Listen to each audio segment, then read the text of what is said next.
Hello दोस्तों, नमस्कार। स्वागत है एक बार फिर से आप सभी का अपने प्रिय चैनल पर। दोस्तों आपको बता दें जो अभी की सबसे बड़ी खबर आ रही है, जहां पर एस जयशंकर जी ने किया सबसे बड़ा खुलासा। जी हां दोस्तों, यूक्रेन ने भारत से रशिया पर दबाव बनाने की लगाई थी गुहार। जी हां दोस्तों, रूस ने भी मानी बात। बता दें और क्या क्या किया गया है दोस्तों विदेश मंत्री जयशंकर जी द्वारा इस मामले में बड़ा खुलासा सबसे पहले आपको भी बताएंगे और इसी बीच बताएंगे जहां भारत के पंजाब से मात्र इतनी ही दूरी पर पाकिस्तान ने तैनात किया चीनी फाइटर जेट J-10। जी हां दोस्तों, बड़ा खतरा। बताएंगे क्या है खबर, साथ ही साथ बताएंगे जहां यूक्रेन के जवाबी हमले से बैकफुट पर रूसी सेना, व्लादिमीर पुतिन देश में ही घिरे। जी हां दोस्तों, आखिर कैसे निपटेंगे बताएंगे क्या है खबर। साथ ही साथ दोस्तों जम्मू कश्मीर में चुनाव को लेकर सबसे बड़ी खबर, सबसे नया अपडेट निकल कर सामने आया है दोस्तों, और हर तरह की जानकारी आपको भी बताने वाले हैं, तो आराम से बने रहेगा वीडियो के अंत तक। और अभी खबरों में आगे बढ़ने से पहले दोस्तों, अगर आप भी अपने भारत देश का दिल से समर्थन करते हैं दोस्तों और मानते हैं कि प्रधानमंत्री मोदी जी के नेतृत्व में ही अपना देश आगे बढ़ रहा है दोस्तों और भारत की विदेश नीति सबसे बेस्ट बनी है, तो इस वीडियो को भी कर दीजिए लाइक, चैनल को कर दीजिए सब्सक्राइब, बेल आइकन दबाइए, साथ ही कमेंट बॉक्स में लिख दीजिएगा जय हिंद। जी हाँ दोस्तों, चलते पहली और सबसे बड़ी खबर की तरफ, जहां यूक्रेन ने लगाई थी भारत से रशिया पर दबाव बनाने की गुहार। जी हाँ दोस्तों, विदेश मंत्री जयशंकर जी का सबसे बड़ा खुलासा। बता दें एस जयशंकर ने कहा है कि भारत यूक्रेन संकट के समाधान के लिए हर संभव प्रयास करने को तैयार है। भारत के विदेश मंत्री जयशंकर जी ने बात को रेखांकित किया कि कैसे भारत ने यूक्रेन में ज़पोरिज़िया न्यूक्लियर पावर प्लांट की सुरक्षा को लेकर मॉस्को पर दबाव डाला, जब दोनों देश इस अत्यधिक संवेदनशील परमाणु केंद्र के पास लड़ाई के लिए आमने सामने आ गए थे। विदेश मंत्री के रूप में न्यूजीलैंड की अपनी पहली यात्रा पर पहुंचे जयशंकर जी ने ऑकलैंड बिजनेस चैम्बर के सीईओ साइमन बिर्जेस के साथ लंबी बातचीत के दौरान कहा कि जब यूक्रेन की बात आती है तो ये स्वाभाविक है कि विभिन्न देश और विभिन्न क्षेत्र थोड़ी अलग प्रतिक्रिया दें। जी हां दोस्तों, आपको बता दें जयशंकर जी ने कहा, उस समय मैं संयुक्त राष्ट्र के दौरे पर था। उस समय सबसे बड़ी चिंता ज़पोरिज़िया परमाणु ऊर्जा संयंत्र की सुरक्षा को लेकर थी। रूसियों पर दबाव बनाने के लिए हमसे अनुरोध किया गया था। जी हाँ, हमने इसको लेकर पहल भी की। मुझे लगता है कि इस समय भारत जो भी कर सकता है वो करने के लिए तैयार है। जयशंकर जी ने कहा कि अगस्त में यूक्रेन और रशिया के बीच हुए संयुक्त राष्ट्र की मध्यस्थता वाले अनाज सौदे पर भारत का प्रभाव पड़ सकता है। जी हाँ, उन्होंने कहा कि इस समय रशिया और यूक्रेन के बीच संघर्ष अभी गरमाया हुआ है। दोनों ही तरफ जुनून देखने को मिल रहा है। लोगों के लिए तर्कों की आवाज को आसानी से सुनना आसान नहीं है, लेकिन मैं निष्पक्षता के साथ कह सकता हूँ कि अगर हम स्टैंड लेते हैं तो दोनों में से कोई भी देश इसकी अवहेलना करेंगे। प्रधानमंत्री मोदी जी और राष्ट्रपति पुतिन की बैठक में यह दिखा भी है। यूक्रेन में युद्ध पर भारत की स्थिति के बारे में बताते हुए जयशंकर जी ने कहा कि यह स्वाभाविक है कि अलग अलग देश, अलग अलग क्षेत्र अलग अलग तरीके से प्रतिक्रिया देंगे। जी हाँ दोस्तों, ऐसा ही एक एग्जाम्पल आपने देखा होगा दोस्तों, जब प्रधानमंत्री नरेंद्र मोदी जी ने रूसी राष्ट्रपति व्लादिमीर पुतिन को कहा था कि यह युद्ध का समय नहीं है। ऐसे में अमेरिका ने तुरंत दोस्तों भारत की इस प्रतिक्रिया पर अपनी प्रतिक्रिया देते हुए कह दिया था कि पूरा देश, पूरा विश्व अब रशिया को अलग थलग कर रहा है। यानी कि दोस्तों तुरंत ही अमेरिका ने भारत को रशिया के खिलाफ बता दिया दोस्तों उन बयानों से। ऐसे में जयशंकर जी का यही कहना है कि अगर हम कुछ भी स्टैंड लेंगे तो कोई ना कोई हमारे मतलब को गलत अवश्य निकाल देगा। ऐसे में दोस्तों सब में बड़ी बात यह कि यूक्रेन ने भारत को कहा था कि रशिया पर दबाव डाला जाए। ऐसे में दोस्तों जयशंकर जी के इस खुलासे को लेकर आपकी जो भी राय हो, सुझाव जरूर दीजिएगा कमेंट में। और साथ ही साथ रशिया और यूक्रेन के युद्ध में दोस्तों भारत को अपनी कैसी भूमिका रखनी चाहिए दोस्तों, सुझाव जरूर दीजिएगा। साथ ही साथ इस वीडियो को जितनी ज्यादा हो सके शेयर कर दीजिएगा दोस्तों, ताकि भारत की आज क्या वैल्यू है आज के समय में पूरे विश्व को पता चले। ऐसे में शेयर करना मत भूलेगा व्हाट्सएप, फेसबुक, ट्विटर पर। एक और बड़ी खबर की बात करें दोस्तों, जहां पर भारत के पंजाब से मात्र 337 किलोमीटर की दूरी पर पाकिस्तान ने तैनात किया चीनी फाइटर जेट J-10। जी हाँ दोस्तों, बड़ा खतरा। बता दें पाकिस्तान एयरफोर्स यानी PAF की सैटेलाइट तस्वीरों से जानकारी मिलती है कि उसने चीनी फाइटर जेट चेंगदू J-10 को भारत से 337 किलोमीटर की दूरी पर तैनात किया है। J-10 को PAF के कामरा कैंट में देखा गया है दोस्तों। कामरा कैंट पंजाब प्रांत के अटोक जिले में आता है। यहाँ पर पाकिस्तान का एरोनॉटिकल कॉम्प्लेक्स, मिन्हास एयरबेस और इस तरह के कई सैन्य ठिकाने हैं। मिन्हास एयरबेस एयरबेस पाकिस्तान का वही एयरबेस है जो कई बार तहरीके तालिबान का निशाना बना है। जी हाँ दोस्तों, कामरा की दूरी भारत के पंजाब में आने वाले अमृत से करीब 337 किलोमीटर की दूरी पर है। राजधानी इस्लामाबाद से ये करीब 63 किलोमीटर की दूरी पर है। चेंगदू को यहाँ पर क्यों रखा गया, इस बारे में कुछ भी कह पाना काफी मुश्किल है। पाकिस्तान जो इन दिनों अपने आंतरिक हालातों से जूझ रहा है, उसने इसी साल मार्च में चीन से J-10 की पहली 6 यूनिट्स चीन से ली है। इस्लामाबाद के पश्चिम में स्थित मिन्हास एयरबेस पर हुए एक कार्यक्रम में इस जेट को शामिल किया गया और तत्कालीन प्रधानमंत्री इमरान खान भी शामिल हुए। जी हाँ दोस्तों, ऐसे में आपको क्या लगता है दोस्तों, क्या पाकिस्तान में इतना गट्स है कि वो भारत के खिलाफ इन J-10 लड़ाकू विमानों को डिप्लॉय कर सके दोस्तों? साथ ही साथ बड़ी खबर आपको बताते, जहां यूक्रेन के जवाबी हमले से बैकफुट पर रूसी सेना, व्लादिमीर पुतिन देश में ही घिरे, आखिर निपटेंगे कैसे, बता दें। रशिया ने एक तरफ यूक्रेन के डोनेट्स्क, लुहांस्क समेत 4 इलाकों को अपने देश में शामिल करने के लिए कानून को मंजूरी देकर कदम आगे बढ़ाए हैं, तो वहीं यूक्रेन भी जवाबी हमले तेज कर रहा है दोस्तों। इन हमलों के चलते रूसी सेना को बड़े पैमाने पर नुकसान झेलना पड़ रहा है। यही नहीं, इसकी वजह से रूसी सरकार में शीर्ष स्तर पर मतभेद पैदा हो गए हैं। इन झटकों से रूसी सेना की प्रतिष्ठा को भी धक्का पहुंचा है, जिसे दुनिया की सबसे ताकतवर सेनाओं में से एक माना जाता है दोस्तों। इसके चलते व्लादिमीर पुतिन घिरते दिखाई दे रहे हैं। पश्चिमी देशों से मिले हथियारों के दम पर यूक्रेनी सेना ने बीते महीने खार्किव शहर के बड़े इलाके पर अपना कब्जा जमा लिया था। अब उसका अभियान दूसरे शहरों तक भी पहुंच रहा है। जी हाँ दोस्तों, यूक्रेनी सेना ने हाल ही में सिटी ऑफ लिमेन पर भी कब्जा जमा लिया है दोस्तों, जिसे लॉजिस्टिक हब के तौर पर माना जाता है। इसके अलावा दक्षिणी क्षेत्र में भी यूक्रेन की सेना तेजी से कदम बढ़ा रही है और कई गांवों पर कब्जा वापस ले लिया है दोस्तों। खेरसन शहर पर भी यूक्रेन की सेना दोबारा काबिज हो गई है। यूनिवर्सिटी ऑफ सेंट एंड्रयूज में स्ट्रेटेजिक स्टडीज के प्रोफेसर फिलिप्स ओब्रायन ने कहा कि रूसी सेना के लिए अब टिकना मुश्किल हो गया है।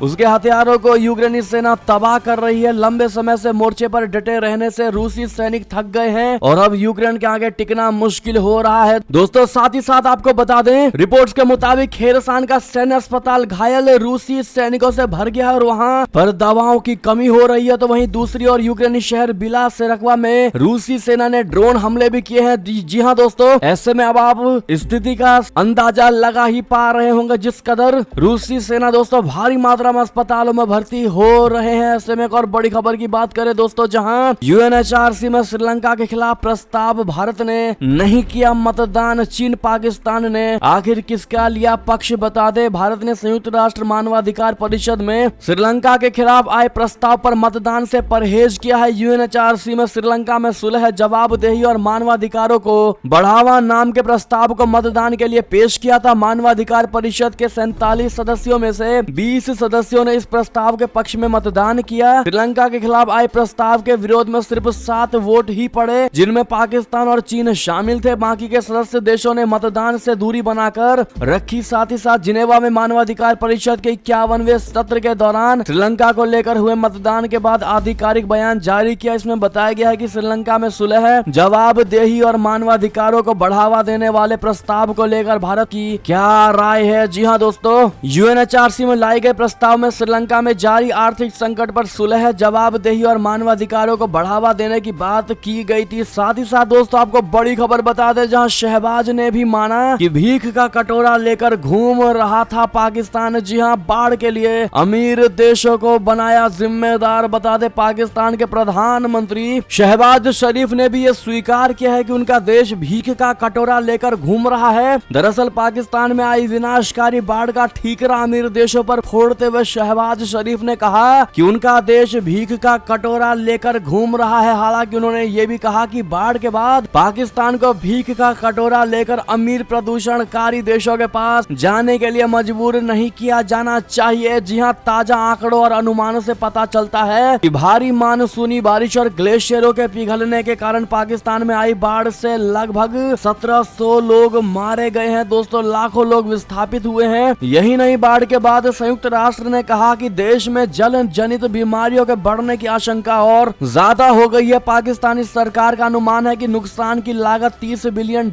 है। पाकिस्तान सरकार के साथ ही संयुक्त राष्ट्र ने भी आपदा को जलवायु परिवर्तन के लिए जिम्मेदार ठहराया है। गुरुवार को द गार्जियन में प्रकाशित एक इंटरव्यू में प्रधानमंत्री शहबाज शरीफ ने कहा कि वो अंतर्राष्ट्रीय समुदाय से क्लाइमेट जस्टिस की मांग करेंगे। उन्होंने आगे कहा कि विनाशकारी मानसूनी बारिश के बाद पाकिस्तान स्वास्थ्य, खाद्य सुरक्षा और आंतरिक विस्थापन के अभूतपूर्व संकट का सामना कर रहा है। शहबाज ने कहा कि उनके देश का वैश्विक कार्बन उत्सर्जन में मामूली योगदान है। उन्होंने कहा कि ये विकसित देशों की जिम्मेदारी है जिन्होंने कार्बन उत्सर्जन बढ़ाया है। जी हाँ दोस्तों, उन्होंने आगे कहा कि हम किसी को दोष नहीं दे रहे हैं, हम किसी पर भी आरोप नहीं लगा रहे हैं। हम जो कह रहे हैं वो ये है कि हमने जलवायु परिवर्तन नहीं किया है, बल्कि हम इसका शिकार हुए हैं। मैं तो अपील कर रहा हूँ, लेकिन क्या मेरी अपील को भीख का कटोरा कहा जाना चाहिए? क्या मुझे भीख का कटोरा लेकर उनके यानी अमीर देशों के पास जाना चाहिए? ये अन्यायपूर्ण और अनुचित है। जी हाँ दोस्तों, ऐसे में शहबाज शरीफ के इन बयानों से साफ पता चल रहा है दोस्तों कि पाकिस्तान भीख का कटोरा लेकर घूम रहा था। ऐसे में दोस्तों, आपकी जो भी राय हो शहबाज शरीफ के इन बयानों को लेकर राय सुझाव जरूर दीजिएगा। साथ ही साथ वीडियो लाइक करना बिल्कुल मत भूलिएगा। एक और बड़ी खबर की बात करें, जहां पर दुबई में हिंदू मंदिर पर भड़के मुस्लिम कट्टरपंथी। कहा इतना महंगा हिंदू मंदिर यूएई में क्यों? जी हाँ, दुबई के जबेल अली विलेज में 4 अक्टूबर को एक खूबसूरत हिंदू मंदिर का उद्घाटन हुआ है। अरब और भारतीय आर्किटेक्चर को मिलाकर बनाए गए इस मंदिर के जरिए सहिष्णुता, शांति और सौहार्द का संदेश देने की कोशिश की जा रही है। लेकिन अब यही मंदिर यूएई के लोगों को खटक रही है दोस्तों। यूएई के लेखक अब्दुल्ला अलमादी ने कहा है कि इस मंदिर को ऐसे समय में बनवाने की क्या जरूरत है जब भारत में मुसलमानों पर हमले हो रहे हैं। इस मंदिर में 16 हिंदू देवी देवताओं के साथ ही गुरु ग्रंथ साहिब को भी रखा गया है। मंदिर के दरवाजे सभी धर्मों के अनुयायियों के लिए खुले हैं। जी हाँ दोस्तों, अब्दुल्ला ने मंदिर का एक वीडियो शेयर किया और मंदिर की आलोचना की। उन्होंने कहा यानी लिखा कि ये बड़ा अजीब है ऐसे समय में जब भारत में कट्टरपंथी हिंदू मस्जिदों को मोदी सरकार के समर्थन से तोड़ रहे हैं। यूएई में $16 लाख वाले इस हिंदू मंदिर को बनवाने का क्या औचित्य है? ये यूएई का पहला ऐसा मंदिर है जो किसी एक समुदाय के लिए है। मंदिर की तरफ से जारी बयान में कहा गया है कि ये मंदिर परंपरा का प्रतीक है जिसे आने वाले समय के लिए तैयार किया गया है। दोस्तों, आप ये ट्वीट भी देख पा रहे होंगे अब्दुल्ला अलामदी का दोस्तों। ऐसे में इनके इस ट्वीट का दोस्तों आप क्या जवाब देना चाहेंगे और इनको क्या बताना चाहेंगे? आप लोग कमेंट में राय लिखकर जरूर बताइएगा दोस्तों। जिस प्रकार से इन्होंने मंदिर के साथ साथ भारत पर भी आक्रमण करने की कोशिश की है दोस्तों, बातों का नेगेटिव बाण छोड़ने की कोशिश की है दोस्तों, और ये बताने की कोशिश की है कि भारत में एक समुदाय का ही बोलबाला है। ऐसे में आपकी जो भी राय हो जवाब जरूर दीजिएगा। साथ ही साथ एक और बड़ी खबर की बात करें, जहां पर जयशंकर जी से दुपट्टा सूट पहनकर मिली न्यूजीलैंड की प्रधानमंत्री अर्डर्न। द्विपक्षीय सहयोग पर की चर्चा। बता दें, विदेश मंत्री जयशंकर जी ने न्यूजीलैंड की प्रधानमंत्री जेसिंडा अर्डर्न से बातचीत बृहस्पतिवार को की और इस दौरान प्रधानमंत्री जेसिंडा ने दुपट्टा सूट पहना हुआ था जिसमें वे बेहद खूबसूरत लग रही थी। बैठक में दोनों नेताओं ने व्यापारिक सहयोग बढ़ाने एवं लोगों के बीच आपसी संपर्क को प्रोत्साहित करने पर सहमति जताई। जी हाँ, तो वहीं जयशंकर जी ने अर्डर्न को प्रधानमंत्री नरेंद्र मोदी जी की ओर से व्यक्तिगत शुभकामनाएं भी दी। कार्यक्रम में उनके कैबिनेट सहयोगी और सांसद दोनों नेताओं ने द्विपक्षीय सहयोग गहरा करने पर भी चर्चा की। उन्होंने कहा कि व्यापारिक सहयोग बढ़ाने और लोगों के बीच आपसी संपर्क को प्रोत्साहित करने पर सहमति जताई। यानी कि दोस्तों, मिलने को न्यूजीलैंड की प्रधानमंत्री किसी भी वेशभूषा में मिल सकती थी, लेकिन फिर भी उन्होंने सूट सलवार इसीलिए पहना दोस्तों ताकि वो भारतीय की तरह दिख सके और भारत के विदेश मंत्री से मिल सके। जी हाँ दोस्तों, ऐसे में भारत को लेकर एक पॉजिटिव वाइब्स दोस्तों इनके द्वारा चलाया गया। ऐसे में आपकी जो भी राय उनको थैंक यू जरूर कह दीजिएगा आप लोग। एक और बड़ी खबर की बात करें, जहां पर चीनी लड़ाकू विमानों की घुसपैठ से तंग आया ताइवान। ड्रैगन को मुंह तोड़ जवाब देने की दे दी बड़ी चेतावनी। बता दे, चीन की उकसावे वाली व आक्रामक गतिविधियों से तंग आए ताइवान अब ड्रैगन को करारा जवाब देने का ऐलान किया है दोस्तों। ताइवान के रक्षा मंत्री चियू कोउ चेंग ने बुधवार को कहा कि अगर चीन के लड़ाकू विमानों और ड्रोन ने हमारे हवाई क्षेत्र में घुसपैठ ना रोकी तो इसका मुंह तोड़ जवाब दिया जाएगा। हालांकि उन्होंने किसी विशिष्ट कार्रवाई के बारे में कोई जानकारी नहीं दी। चेंग ने सांसदों के सवाल का जवाब देते हुए कहा है कि चीन का रुख बदल गया है और अगर उसने पहले हमला किया तो माकूल जवाब देना पड़ेगा। अगस्त में अमेरिकी प्रतिनिधि सभा के अध्यक्ष नैन्सी पेलोसी की ताइवान यात्रा के बाद से चीन ने ताइवान के निकट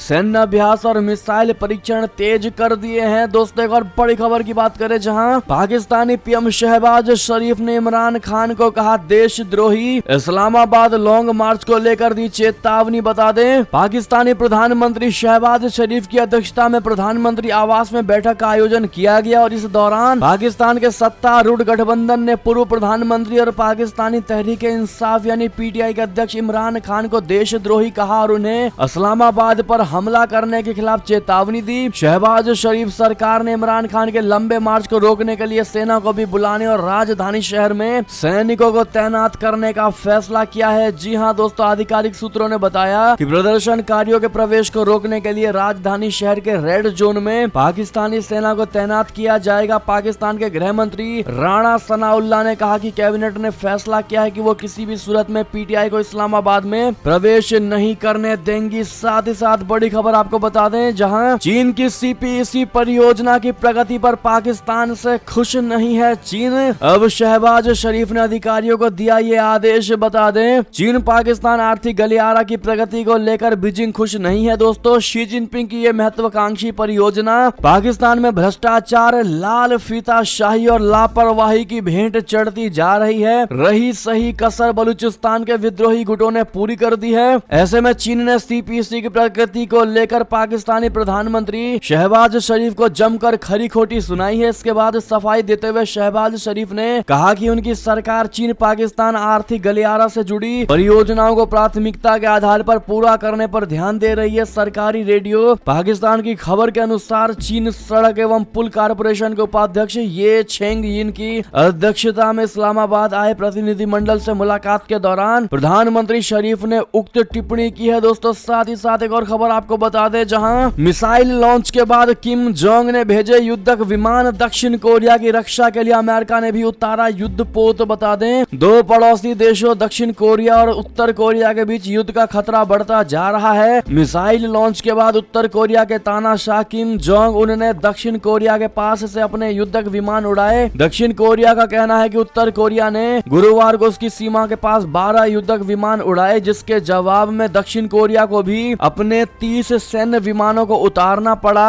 दक्षिण कोरिया की सेना का कहना है कि 8 उत्तर कोरियाई लड़ाकू जेट और 4 बम वर्षक विमानों ने उड़ान भरी थी। सेना ने कहा कि ऐसा जान पड़ा है कि उत्तर कोरियाई विमानों ने हवा से सतह पर गोलीबारी करने का भी अभ्यास किया। जी हां दोस्तों, साथ ही साथ आपको बता दें, मनाता रह गया अमेरिका पर नहीं माना सऊदी अरब। अब इस फैसले से पूरी दुनिया में मचेगा हाहाकार। जी हां, कच्चे तेल की बढ़ती कीमतों से जूझ रहे अंतर्राष्ट्रीय बाजार को अब एक और झटका लगने जा रहा है, जिसका असर सिर्फ भारत ही नहीं बल्कि विश्व के अधिकतर देशों पर पड़ सकता है। दोस्तों, दरअसल ओपेक प्लस यानी पेट्रोलियम निर्यातक देशों का संगठन देशों ने ऐलान कर दिया है कि वो हर रोज तेल के उत्पादन में 20 लाख बैरल की कटौती करेंगे। ओपेक के इस फैसले से अमेरिका की जो बाइडेन सरकार की भी चिंता बढ़ गई है, क्योंकि अमेरिका में भी तेल के दाम बढ़ते जा रहे हैं। जी हां, अमेरिका ने दुनिया के बड़े तेल निर्यातक सऊदी अरब से तेल उत्पादन बढ़ाने को लेकर कई बार बातचीत की थी। उसके बावजूद ओपेक यानी कि organization of the petroleum exporting countries का ये फैसला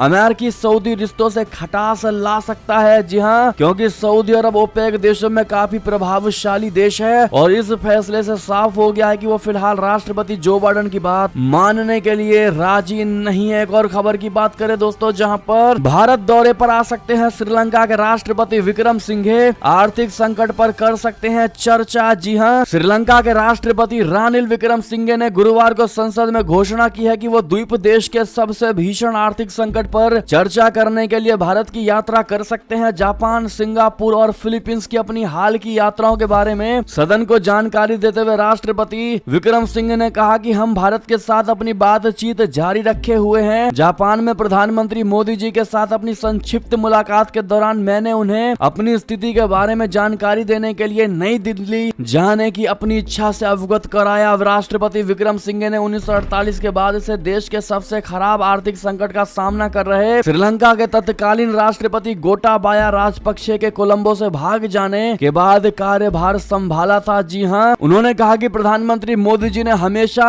हमें अपना समर्थन दिया है। मैंने हमेशा हमारे संकट में भारत की सहायता की सराहना की है। मुझे उम्मीद है कि हमारे पुनर्निर्माण के प्रयास में भारत का समर्थन जारी रहेगा। ऐसे में दोस्तों, क्या लगता है आपको, क्या मदद के समय में ही श्रीलंका को भारत की याद आती है दोस्तों? क्योंकि जिस प्रकार से चीन के उस जहाज को श्रीलंका के पोर्ट पर रोकने के लिए भारत ने मना किया था दोस्तों, उसके बावजूद भी श्रीलंका नहीं माना। ऐसे में में आपकी अपनी निजी जो भी राय हो दोस्तों कमेंट में लिखकर अवश्य बताइएगा। भारत और श्रीलंका के बीच श्रीलंका के राष्ट्रपति का भारत को लेकर बयान को लेकर दोस्तों एक और खबर की बात करें, जहां पर यूएनएचआरसी में चीन ने दलाई लामा के पुनर्जन्म मुद्दे पर की दखलंदाजी, मिल गया करारा जवाब। जी हां, संयुक्त राष्ट्र मानवाधिकार परिषद के 51वें सत्र के मौके पर आयोजित एक कार्यक्रम में चीन ने दलाई लामा के अगले अवतार को चुनने में हस्तक्षेप करने की कोशिश की। तिब्बत राइट्स कलेक्टिव बोले तो टीआरसी की रिपोर्ट के अनुसार जीवित बुद्धों के पुनर्जन्म के धार्मिक अनुष्ठानों और ऐतिहासिक रीति रिवाजों पर अंतर्राष्ट्रीय वेबिनार नामक एक कार्यक्रम में चीनी सरकार ने दलाई लामा के पुनर्जन्म पर अपने अधिकार क्षेत्र की पुष्टि करने का दावा किया और ये केंद्रीय तिब्बती प्रशासन यानी सीटीए कशाग